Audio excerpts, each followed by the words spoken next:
Hi everyone, this is HT Lee. Today I would like to talk to you about how to choose the right life coach. And I think this is an important topic because in choosing to work with the right life coach, you will advance more quickly in your journey of personal growth, in your personal healing, personal expansion, self-understanding, cultivation, depending, of course, on the repertoire and the propensities and aims of your life coach. Um, yeah, having the right person to be your guide, to be your partner, can make a huge difference, assuming there is the right chemistry, the right fit, the right dynamic, interaction, everything. So you will, well, you choose, of course, but you will be investing time, energy, um, and money too into this relationship. And so having the right person, having the right life coach is is really essential. And this is why I wanted to make a video about this topic and share my perspective about how to go about choosing the right life coach for you. So there are several factors that I would like to address um, on this topic, and the first thing is that, and I've already alluded to that just a moment ago, that the coach-client relationship is really a kind of a hand and glove relationship, right? So um, only you will know how well the fit is, and hopefully the coach himself or herself would also have a fair idea about if the dynamic is really a productive one, a constructive one, and a really energizing and vitalizing one um, for him or for her. And so, therefore, there is an element of chemistry, there's an element of fit. That's why I use the hand and glove analogy. And so, that's really to be tested out, to be seen. So, I do believe there's an element of having to try out your life coach to see how well the fit is. That can take just a simple phone call. That can take one or a couple of sessions to really feel your way into, okay, is this the dynamic that I enjoy? Does it really feel both inspiring and does it really um, light up my inner fire, enthusiasm? Am I getting the right tools and framework and advice and counseling from this coach, etc. Right? So you got to try that out. Um, Now, getting into kind of the criteria, the selection process of a life coach, um, I'm still a pretty big believer of the word of mouth method. Hearing from people who have had certain life coaches and who highly recommended. And of course, the downside of this is whoever you're hearing this from does probably won't have the same exact personality, background, and needs as you do. So you do have to take that into consideration. But already the element of trust and the element of competence can already be addressed through the filtering of your network of the people that you're speaking to. Um, and again, well, actually, not again, but the person who's giving this information, you will also have a sense of if this person has good judgment or not, right?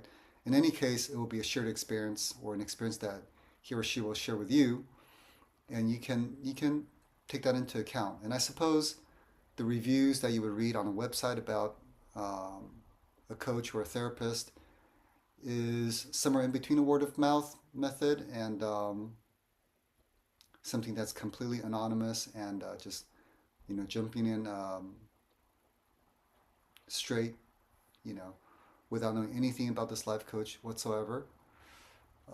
So reading reviews is an intermediate approach to word of mouth where you can get a sense of who this person is and how well they do their work from the comments, from the reviews.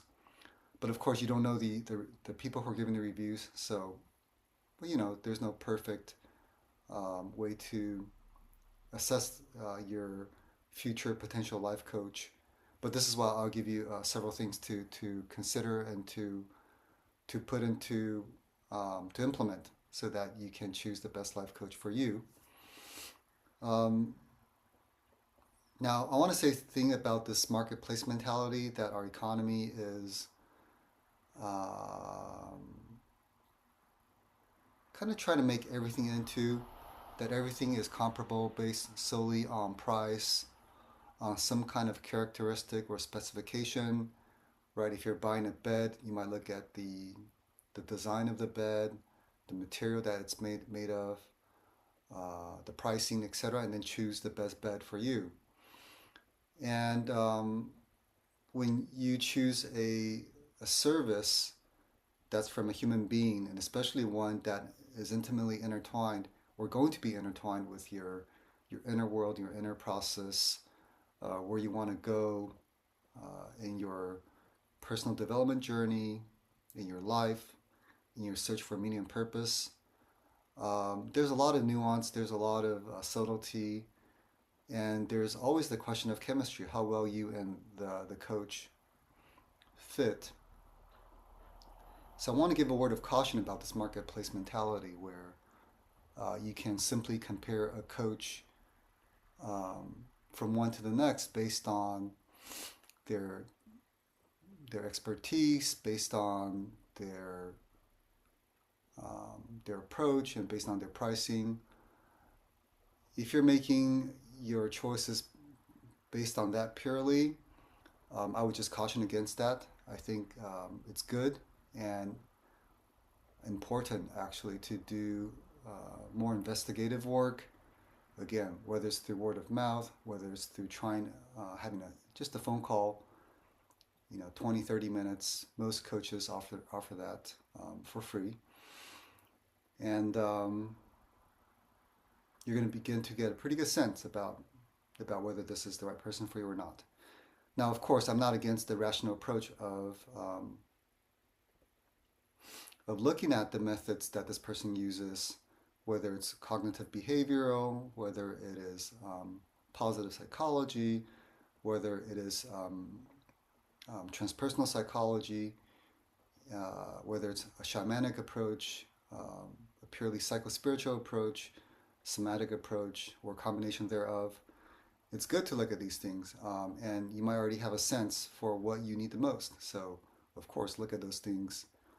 Look at the experience of this coach, and all that, right? So this is the rational approach. And of course, there's also the irrational approach. Irrational in the sense as Carl Jung had talked about, that it belongs outside the domain of logical rationality, where you are also sensing into whether or not this person would be the right person for you. It can be a direct intuitive hit, a feeling within your body, or just a sense of knowing that this is the person for me or this is not the person for me, right? So taking an irrational approach will complement your rational approach to looking at methodology, expertise, training, experience, etc. And then there's also a holistic approach that not only combines the rational and irrational approach, but also examining this coach's motivation and aim and purpose for why he's actually doing what he's doing, right? Is this person mostly interested in money? And I'm smiling because I doubt that's what most coaches are about. However, I cannot deny, and I don't think I would ever deny, that coaches are like people. They are people, right? We have the shadow side of our personality that we don't see and don't know about, or the aspects of ourselves that we do not want to show other people.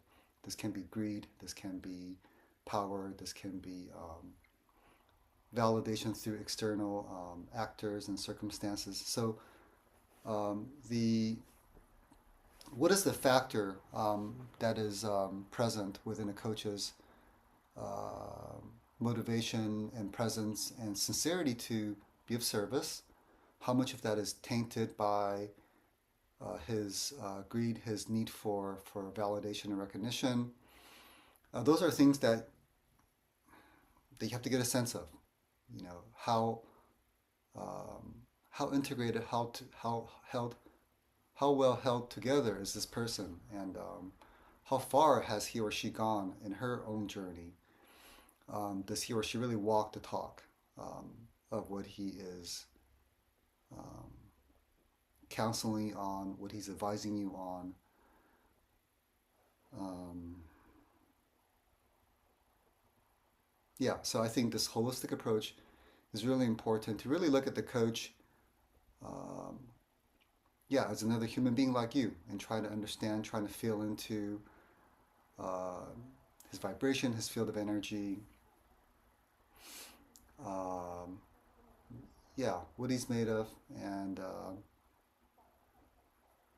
yeah, what is he really here to do? And this can evolve, this can change, so you got to pay attention to that as you work with your coach. And lastly, nothing will ever replace the direct experience of working with someone in order to really know. So um, I think I've already given a list of things that you can check out, right? To go through the word of mouth method, read reviews, avoid the purely marketplace mentality, take a rational, irrational, and holistic approach, and then ultimately to try it out, to try out the service of this person, to see how well it works with you, to be able to take a step back and look at if you're really getting the results that you need, and of course to take responsibility as well for